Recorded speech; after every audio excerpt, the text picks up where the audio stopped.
ایک صاحب نے کسی موقع پر حضرت سیدنا بلال حبشی رضی اللہ تعالیٰ کو آپ کے متعلق جو ہے وہ نازیبا الفاظ کہنے لگا ہے حبشی خاتون کے بیٹے اب تھے وہ صحابی، گستاخی سمجھ کر نہیں، مذاق کے طور پر کہہ دیا، عذرائے مذاق بات کہہ دیا، لیکن اس کی تکلیف حضرت بلال حبشی کو بڑی کہ میں نے پیارے مصطفیٰ کریم علیہ السلام کی غلامی اختیار کی ہے، اور حالانکہ اس بات کے اندر کوئی جھوٹ تو نہیں تھا، حبشی ماں کے بیٹے تھے، لیکن تانا سمجھا رہے ہیں، دل بیزار اور پریشان ہو گئے کہ یار یہ کیسی بات ہے کہ مجھے تانا دے رہا ہے کہ میں حبشی ماں کا بیٹا ہوں۔ روتے ہوئے آقا علیہ السلام کی بارگاہ میں آ گیا، عرض کیا یا رسول اللہ صلی اللہ علیہ وسلم فلاں ساتھی نے مجھے گالی دی ہے۔ حضور نبی کریم صلی اللہ علیہ وسلم نے فرمایا بلاؤ اس کو۔ جب آقا علیہ السلام کی بارگاہ میں وہ غلام و صحابی حاضر ہوئے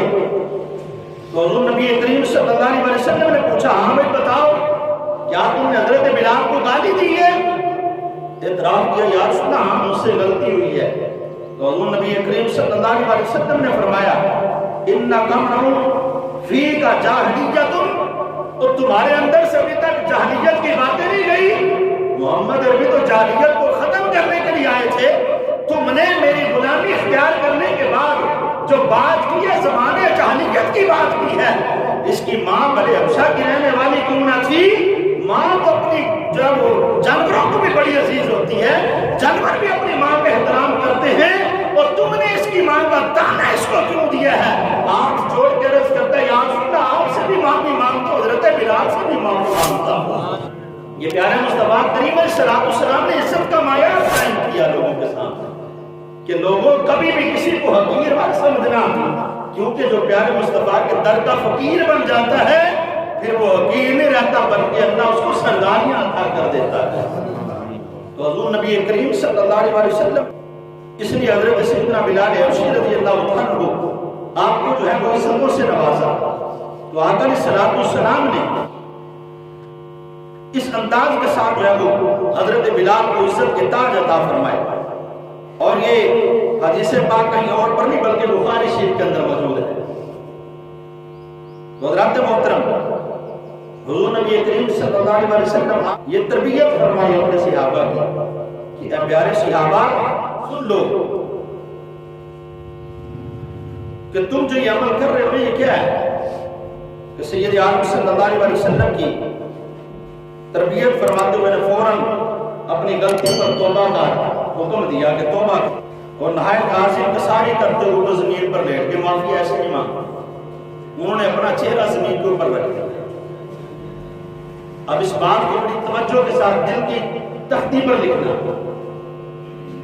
کہ صحابہ کرام علیہ مردوان سے اگر کسی کی دل آزاری ہوتی تو معافی کا انداز کیا تھا؟ آج ہم سے کسی کا دل ٹوٹ جائے، کسی کو تکلیف پہنچ جائے، ہم کہتے ہیں کوئی گل نہیں خیر سے اللہ ہے، میں کل تو معافی منگائے دیکھو، غلطی ہونے کے باوجود ہم معافی نہیں مانگا۔ لیکن جب آقا علیہ السلام نے اس کو غلطی کا احساس دلایا، وہ صحابی کیا کرتے ہیں اپنا چہرہ زمین پر رکھا اور کہنے لگے یا رسول اللہ صلی اللہ علیہ وسلم اب میں اپنا چہرہ زمین سے تب اٹھاؤں گا جب حضرت بلال میرے رخسار پر اپنا پاؤں رکھیں گے، تاکہ میرے دل کے اندر جو غرور پیدا ہوا ہے، جو تکبر پیدا ہوا ہے نا کہ یہ تو حبشی غلام تھا، اس کی ماں بھی حبشہ کی رہنے والی تھی، میرے دل کے اندر جو یہ تکبر پیدا ہوا ہے نا یہ ختم اسی طرح ہوگا کہ میرا چہرہ زمین پر پڑا ہو، بلال کا قدم میرے چہرے کے اوپر ہو، میں سمجھوں گا کہ حضرت بلال نے مجھے معاف کر دیا۔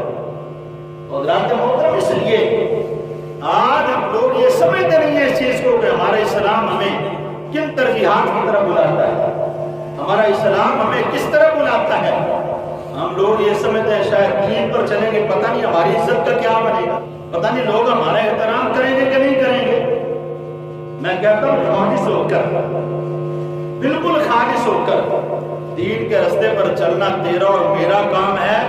عزت رب ذوالجلال ضرور عطا فرماتا ہے، لیکن کس وقت جب ہم مخلص ہو کر دین کے ساتھ چلیں، ہم تو دین بھی ضرورت کے مطابق استعمال کرتے ہیں۔